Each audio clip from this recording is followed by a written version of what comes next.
tal? Bienvenidos a otra edición de Te invito un café. Esta charla amena que tendremos durante esta media hora, hablando sobre temas diversos con invitados de diferentes temas que tienen que ver con la ciudad de Concordia. La invitada de hoy es alguien que con mucha experiencia en pedagogía, en educación, que también ahora ha dado una vuelta de rosca a su vida y queremos preguntarle justamente qué significa esto. Así que le vamos a saludar y le vamos a decir a Silvina González. ¿Cómo estás, Silvina? ¿Qué tal? ¿Qué tal, César? Un gusto estar acá. Gracias. Bien. Vos sabés que decíamos a alguien con mucha experiencia en educación, pero también mucha experiencia en medios de comunicación, ¿verdad? Sí, bueno, la radio para mí particularmente fue una experiencia mágica. Desde chica con mi hermana Cristina escuchábamos radioteatros, ronda infantil, un programa muy lindo que había para niños en el ET15. Y una vez a la semana la conductora, Mirta Rey, dejaba que los chicos vayan al estudio. Así que nos íbamos corriendo para llegar rápido y participábamos ahí en el estudio. Bueno, un tiempo después, hace más de 23 años, Pelusa Tito, una amiga, fue a casa a invitarme a hacer radio y la verdad que desde ahí, desde hace 23, 24 años, siempre he estado vinculada a la radio con programas, con micros. Yo considero que la radio es una especie de aula también, ¿no? De espacio educativo. Tal cual. Siempre volcada hacia la educación también, ¿verdad? Sí. Vos sabés que yo desde pequeña, te diría 12 años, lo tengo bastante claro, desde los 12 años. En séptimo grado, la señorita Nelly nos habló de los maestros griegos de la antigüedad, que en la plaza dialogaban con los jóvenes y hablaban de las cosas de la ciudad. Y yo, desde mi banco de séptimo grado, dije, yo quiero ser como ese señor. Sobre todo me impactó Sócrates, la vida de ese maestro. Yo quiero ser como ese señor. Así que te diría que desde ese momento mi vocación educadora y de mirar a la ciudad estuvo firme, digamos, ¿no? Y en cuanto a escuelas, ¿has pasado por diferentes escuelas también? Porque has estado en todos los niveles educativos, ¿no? Sí. Sí, la verdad que estuve en el colegio secundario, también en el nivel terciario, en la universidad tempranamente, y también tuve experiencias de acompañar a una escuela que tenía primaria y nivel inicial también. También el nivel inicial lo transité cuando, trabajando en el profesorado de Jardín de Infantes, daba psicología allí a las chicas, psicología del preescolar, así que teníamos que ir a las salas. Y el Jardín de Infantes es un nivel educativo que la verdad que me gusta mucho. Claro. Y hoy, ¿cómo ves la educación? Es decir, que al haber transitado y desde diferentes puntos de vista también podés analizarlo también, ¿no? Sí, yo creo que la educación, bueno, es fundamental, es lo que más necesitamos ahora. Creo que hay que revisar un poco las estructuras y revisar un poco la tarea. Yo creo que tenemos que pensar como sociedad qué tipo de educación necesitamos en este momento, ¿no? Así que creo que es fundamental, pero también que es fundamental la educación en la casa, la mesa familiar, la charla con los jóvenes, con los niños, así las charlas que se puedan dar circunstancialmente con un sobrino, con algún joven con quien me encuentro, con un niño.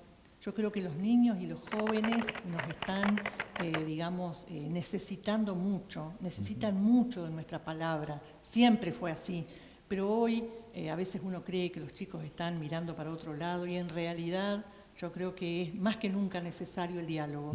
Viste que en educación siempre escucho, en muchos aspectos de diferentes sectores, escucho el cambio de paradigma. Y siempre me ha llamado tanto la atención porque uno dice, ¿cuál es el paradigma que debemos trabajar, ¿no? Porque evidentemente hay una ruptura y la educación no acompaña a esto, ¿no? Sí, yo creo que una de las cuestiones que componen este cambio de paradigma, César, es entender que cada uno de nosotros somos seres originales. Claro. Vos viste que nuestra organización nacional, la Escuela Sarmientina, a quien tenemos que agradecer porque, bueno, generó generaciones de maestros y logró integración, en parte, ¿no? Más allá de muchas cuestiones que podamos con distancia histórica ver que no nos gustan tanto, La escuela salmantina tenía como paradigma homogeneizar, ¿no? El normalismo, el uniforme, el guardapolvo blanco, y quizás en ese momento del país era necesario. Hoy hay algo clave que es reconocernos en la diferencia, cada uno de nosotros somos seres originales, tenemos algo que decir, entonces es fundamental el escucharnos. Yo creo que la función del educador es plantear algo, poner algo sobre la mesa e invitar a ese diálogo, a ese intercambio, a esa síntesis original que los niños, que los jóvenes, que los adultos hoy pueden y tienen que hacer, ¿no? En ese sentido, esto no es algo novedoso. Yo recién hablaba de Sócrates y era lo que hacían los maestros griegos en la plaza, ¿no? Exacto. Hablar de las cuestiones de la ciudad y de lo humano. Imagino que esto lo volcás aquí en esta escuela, una escuela que nos tenga en cuenta esto de la inclusión, ¿no? Claro, ese libro, Una escuela que nos tenga en cuenta, es justamente un libro sobre educación. Allí se habla de la escuela, se toma como metáfora la escuela secundaria, pero en realidad podríamos decir una familia que nos tenga en cuenta, una sociedad que nos tenga en cuenta. Es decir, la importancia que tiene educar desde escuchar al otro. Educar, ahí al principio de ese libro hay lo que se llama el Manifiesto por la Educación, que es una especie de concepto de educación que planteo, y allí insisto en esto, ¿no? Que educar no puede ser nunca representar al otro, sino que es necesario presentarlo, nombrarlo, hacerlo evidente. A ver, César, ¿qué tenés para decir? Es decir, a ver, fulano, ¿qué tenés para decir? Frente a algo que no puede faltar, que es la propuesta, ¿no? La propuesta tiene que estar sobre la mesa. Esa es la función de los adultos. Los adultos en la comunidad tienen que transmitir la propuesta, la herencia, el bagaje cultural. Y bueno, y los nuevos de la comunidad tienen la función de dar esa impronta, el dinamismo, transformar. Ahora, viste que en las comunidades de Japón, por ejemplo, le dan mucha importancia al papel y al rol que tienen los ancianos, ¿no? Sí. Y muchas culturas también lo tienen. Y nosotros eso lo perdimos, ¿viste? A nuestros viejos los mandamos al asilo, los dejamos aparte y no rescatamos esa herencia y ese bagaje de tantas equivocaciones que han tenido, decir, miren, no hagan esto porque ya lo hemos probado y lo hemos hecho mal, ¿no? Claro, en la comunidad, César, cada uno tiene su función, su rol. El anciano tiene una función clave, que es la función de savant, de transmisor. Es la persona que está más tranquila, que ya transitó, y es un momento de la sabiduría. El niño es el que está entrando en la comunidad, es el nuevo. Y fíjate que es muy interesante hacer esa conexión entre el niño y el adulto mayor. El joven es el que está con los ideales, el que nos está cuestionando, y está muy bien que así sea, porque ellos nos ayudan a revisar. Y el adulto es el que tiene que estar ahí transmitiendo esta herencia en actividad, custodiando a los niños y a los jóvenes con responsabilidad, ¿no? Claro. Este libro que recién mencionábamos es un trabajo de una maestría tuya, ¿no? Sí. Que lo llevaste a cabo y lo pudiste plasmar en un libro, ¿no? Sí, sí, vos sabés que en el año 2001, una época tremenda para el país. Sí, claro. Bueno, tuve la posibilidad de hacer una maestría en educación y como fruto de esa maestría, bueno, la tesis, en ese momento la tesis se llamaba Educar para Emancipar, Estética y Política. Y bueno, a partir de ahí yo compartía con los alumnos en el profesorado algunos fragmentos de esa tesis y siempre los alumnos me decían, Silvina, ¿por qué no lo convertís en libro? Porque Claro. no lo... esa tesis estuvo aprobada en el 2005 y bueno, 2014 recién, César, me senté, me dispuse a transformar esa tesis de maestría en un libro y bueno, surgió este libro, Una escuela que nos tenga en cuenta, ¿no? Ahora, qué fantástico cuando uno tiene esta posibilidad de seguir capacitándose, porque viste que hoy en día ya sabemos que uno constantemente tiene que estar capacitándose, leyendo, buscando cosas nuevas, buscando alternativas. Y esto te permite también de los profesores que generalmente tenés en una maestría, vos decís, qué genial que hay gente que propone esto, hay gente que propone lo otro, y vos de allí vas sacando conclusiones también que, en tu caso, decir, que te permiten esto de llegar a un libro, ¿no? Exacto, y vos sabés que 2005, bueno, que estuvo aprobado, como te decía, la tesis de maestría, bueno, se me ocurrió, me gustó empezar un doctorado en ciencias sociales. Y en el trayecto de ese doctorado, trabajando la tesis de ese doctorado, voy a Bolivia, porque mi idea era comparar la educación en Bolivia, Uruguay y Argentina. Tuve la oportunidad de ir a observar, ahí, a integrarme a comunidades de montaña en Bolivia y ver la educación y la cotidianidad ahí. Bueno, cuando volví de Bolivia dejé el doctorado porque me marcó profundamente ese viaje, 2007, y 10 años me llevó procesar esa experiencia, y este libro, Volver a la Fuente, un poco tiene como punto de partida, 10 años después, la experiencia que fue ese viaje a Bolivia, ¿no? Ahora, qué importante que decís esto, porque muchas veces hay mucha gente que se encierra en estudios, en libros, y no va a la fuente, es Sócrates, es decir, de ir, por aquí está el tema de lo que uno necesita y uno quiere, ¿no? Sí, sí, vos sabés que fue 2007, yo desde el año 81, digamos, 80 terminé el secundario, 81 empecé el profesorado, desde el 81 hasta el 2007, que estaba cursando el primer año de doctorado, nunca había dejado de hacer estudios formales, ¿no? Siempre había enganchado profesorado, especialización, maestría, después el doctorado.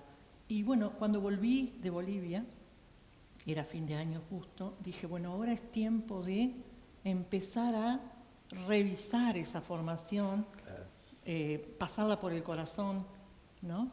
Y ver, bueno, a ver, cómo quiero vivir fundamentalmente, ¿no? Porque, bueno, yo me dedico al campo de la educación y a la filosofía. Y bueno, y la filosofía, ya lo decían los maestros antiguos también, es el buen vivir. Claro. Y también nuestras comunidades originarias hablan del buen vivir. Lo que yo vi en Bolivia, en las comunidades de montaña, las 8 comunidades que recorrimos, fue esto, ¿no? El buen vivir. Claro. Yo dije, bueno, a ver, ¿y yo cómo estoy viviendo? Así que fue como una transformación, ¿no? Y la necesidad de revisar todos esos conocimientos teóricos que los agradezco, claro, que fueron muy importantes, pero que si no los pasamos por el corazón, si no los transformamos en vida y en una buena vida, en una vida buena, en un bienestar, bueno, claro, nos sirven de poco. Ahora, me imagino también de conocimientos ancestrales que uno ya los trae en sus genes, que están allí latentes y que esperando que alguien los resurja, ¿no? Porque viste que generalmente muchas veces se relaciona a las comunidades aborígenes como personas que no tienen experiencia, personas que no saben, y nos llevan años luz en cuanto a la filosofía de la vida, ¿verdad? Vos sabés que una de las cosas que escuché allá de las madres de la tierra, de las collas, ¿no? De las cholitas. Las cholitas. Era con calmita, con calmita. Viste que uno viene acelerado de la ciudad, con calmita. Pero te lo dicen de una manera tan amable que no es que te están, digamos, parando el carro, sino te lo dicen de una manera amorosa, con calmita. Y ahí entras en otra dimensión, ¿no? En la dimensión que tiene que ver con el contacto con la tierra, en el contacto con la comunidad. Ellos resuelven todo a partir de la comunidad, del encuentro, del debate, ¿no?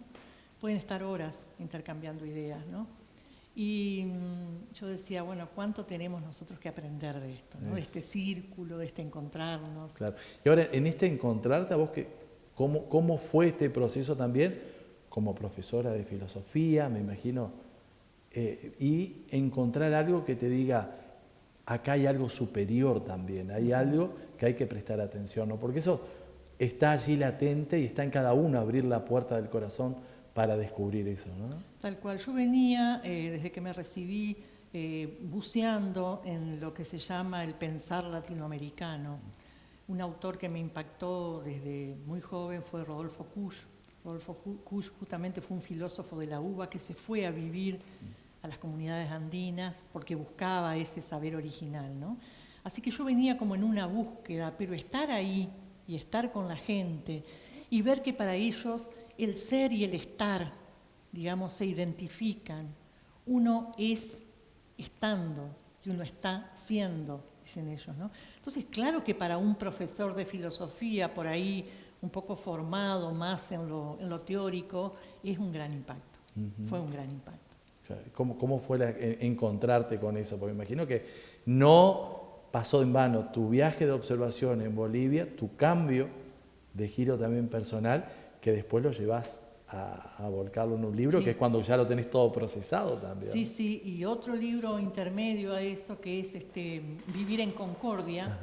Es un libro que escribí pensando en nuestra comunidad, ¿no? Mientras iba procesando lo de Bolivia, surgió Vivir en Concordia, con minúscula, vivir desde el corazón, ¿no? Jugando con el nombre de nuestra ciudad también. Cuando me jubilé, en 2015, uno organiza la biblioteca, revisa, y empecé a dejar afuera en una carpeta algunos escritos, de estos que uno hacía a máquina, ¿no? Antes, unos escritos así los empecé a separar. Cuando los miro, veo que eran todo de ética social. Y allí, me puse a revisar y surge ese libro, Vivir en Concordia, que tiene que ver con vivir más comunitariamente, vivir desde el corazón, vivir mirándonos un poco. Claro, lo de Bolivia ya estaba dentro, ¿no? Y bueno, un año después pude escribir Volver a la Fuente. Claro. Mira, te cuento esto porque una vuelta me pasó algo que me impactó. Vos eras profesora mía de filosofía en la facultad, en la UNER, y en esas cuestiones de la vida te encuentro en la iglesia de Pompeya. Sí. Ahí alguien pide que dé testimonio y vos te fuiste. Cuando te veo, yo te reconozco y empezaste a dar testimonio de vida, de cómo te había cambiado todo esto para bien, ¿no? Contame, porque hoy te lo pregunté y ahora por eso te lo pregunto. ¿Cómo fue eso? Porque espiritualmente hay una búsqueda que evidentemente lo estás logrando aquí también, ¿no? Sí, vos sabés, César, que yo tuve la bendición de muy joven de estar invitada a la lectura del Evangelio. Si hay algo que me marcó en mi vida, además de los libros, de los filósofos, fue el Evangelio, ¿no? Vivir justamente desde el amor, desde la fraternidad. Pero viste que uno por ahí, desde joven, más allá que vas recibiendo esa nutrición, es como que vas metiéndote en la vida, en la vorágine, ¿no? En el trabajo, en la crianza de los hijos, y es como que eso está latente ahí, pero llega un momento, por algún motivo, que eso como sale a la luz, ¿no? Y eso fue lo que me pasó por ahí en ese tiempo, de volver a poner en valor, por eso Volver a la Fuente. Claro. En ese libro yo hablo del Evangelio, hablo de la Biblia, que para mí es el libro de Occidente, más allá de las creencias y de la religiosidad. Yo creo que la Biblia es el libro que nos marca como occidentales, ¿no? No es casual que cuando se comienza a funcionar la imprenta, fines de 1500, el primer libro que se imprime es la Biblia, ¿no? En este libro hablo de la Biblia, hablo del Evangelio y hablo de lo que significa Jesús como maestro que nos viene a plantear un modelo de comunidad, un modelo de vida, un modelo de organización social, ¿no? Claro. Entonces, eso a mí me marcó desde muy joven, esa enseñanza del Evangelio, y hay momentos en la vida en donde uno como redescubre eso o lo pone en valor, ¿no? Y puede integrarlo más y puede ir como buceando en una mayor coherencia, claro. Y es lo que uno va transitando, claro. ¿No? ¿Qué papel jugó allí el padre Servín también en toda esta búsqueda, ¿no? Bueno, en el último libro, Tupambaé, que yo se lo dedico a Andrés especialmente, pude retomar. Yo a Andrés lo conocí cuando tenía 10 años, yo era una niña, que iba con mi hermana María Elena, que era una jovencita ya, a trabajar con Andrés, ayudando a construir casas en el barrio Pancho Ramírez. Yo ahí lo miraba, me parecía gigante, y escuchaba su palabra siempre tan clara, y veía cómo construían las casas, acompañaban a los vecinos, de una manera comunitaria. A mí eso me marcó a fuego. Después, de jovencita, lo conocí a Andrés en lo que se llamó la pastoral social. Recuerdo que él, a mí me impactó en la apertura democrática verlo al lado de las Madres de Plaza de Mayo. Yo lo veía en silencio en los actos, acompañando a las Madres de Plaza de Mayo, ¿no? Como el pastor fiel que está allí acompañando a esa madre en el momento de dolor. También me impactó ese jugarse de Andrés, ¿no? Y bueno, y después, ya más grande, compartiendo con él en la pastoral social también, en los encuentros en Emaús, que él siempre tenía una palabra de aliento, una palabra humana, pero siempre desde el compartir, claro, desde el sentirnos hermanos.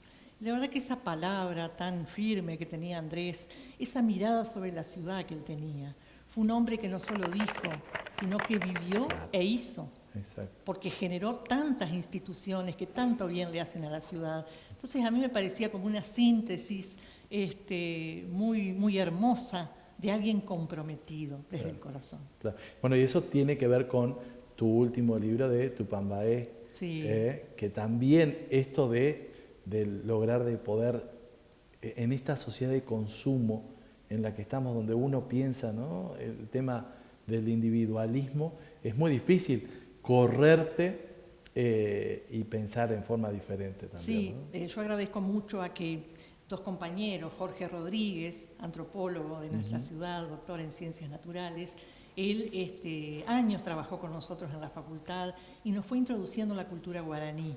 Después Francisco Senegaglia, un querido compañero, amigo, vino también a Concordia a partir del 2013, se insertó para también difundir todo lo que tenía que ver con el pensamiento originario, y además mi abuela Martina, que ella es paraguaya, era paraguaya, también esto estaba en mí en la sangre, de conectarme con la cultura guaraní.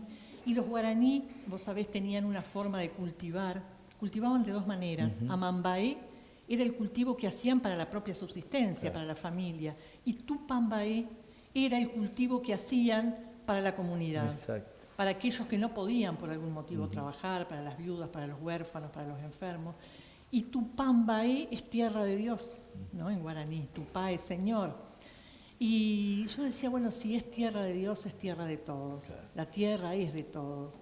Simplemente tenemos que mirarnos como comunidad en una ciudad como Concordia, que tiene todo lo que necesitamos para subsistir.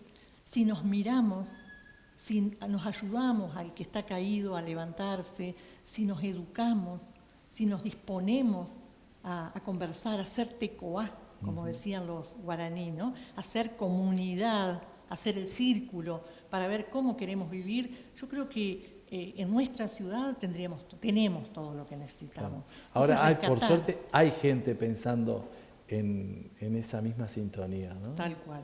Hay gente que yo rescato mucho, entre otros la labor que hace las compañeras de Luz del Ibirá, Asociación Civil para la Educación Ambiental, la experiencia que hacen los compañeros de Pirigüé, ¿no?, que también poner cerca a los consumidores, la producción regional, por nombrar dos ejemplos, sí, ¿no? Sí. Pero hay mucha gente que está buscando esto, ¿no?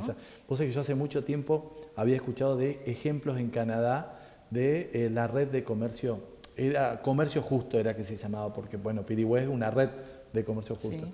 Y yo decía, ¿por qué no se puede implementar en Concordia? ¿Por qué no se puede implementar en la Argentina?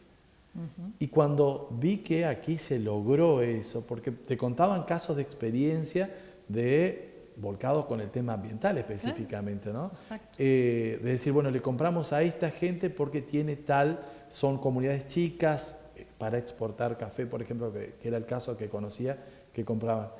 Y cuando uno dice, en realidad se puede, ¿no? Se puede lograr, hoy en día la Luz del Ibirá han logrado obtener la Escuela de Formación Agroecológica, ¿no? Es una maravilla. Algo que hace 10 años era totalmente impensado. Sí. Yo creo que eso es lo que necesitamos como comunidad. Educarnos, conocer lo que tenemos, que es lo que hacen los compañeros de Luz del Ibirá, ¿no? Contarnos, recordarnos lo que nuestro monte nativo nos puede dar, lo que nuestro cultivo originario nos puede dar, lo que nuestra tierra tiene para ofrecernos, y si nosotros eso lo recordamos y podemos ponernos de acuerdo, y bueno, claro, vamos a vivir muy bien. Tal cual. Mira, hace poco, por ejemplo, me entero de que no hay legislación con respecto a construcciones con adobe. Nuestra zona era muy propicia, los ranchos de adobe y paja, Luego, por el tema, la enfermedad del mal de Chagas, se elimina eso y no estaba legislado. Hoy, por ejemplo, en Corrientes, en la zona de Liberá, la gente, el turista extranjero, quiere alojarse en una cabaña de barro y paja. Así es.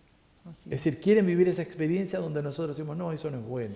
Claro, y vos sabés, César, que eso tiene todas las ventajas de lo ecológico, es fresco, es, digamos, es fuerte, aparte de ser económico, o sea, tiene todas las ventajas, ¿no? Claro. Hoy hay muchos jóvenes que uno los ve entusiasmados en esto de hacer las mingas, ¿no? Y de construir la autoconstrucción con los recursos de la tierra. Y a mí me alegra mucho cuando veo a los jóvenes entusiasmados con esto, ¿no? Que muchas veces dicen, ¿cómo se hace? Es decir, mirá, es solamente preguntarle a nuestros abuelos que construían de esa forma, ¿no? O ponerse, o encontrarse, y ver el que tiene más experiencia, y ese que tiene más experiencia colabora con tu minga, y bueno, y así vamos construyendo entre todos, que es el modelo que yo te contaba, que en los años entre el 72 y el 74 vi y participé como una niña construyendo, ¿no? Casas que siguen estando, hay que decir. Es decir, cada vez que pasamos por Presidente Ilia o Ruta 4, como muchas veces la conocemos, casas que están allí. Sí. Y gente que vive y cuenta esa experiencia. Sí. Yo, gracias al Padre Servín,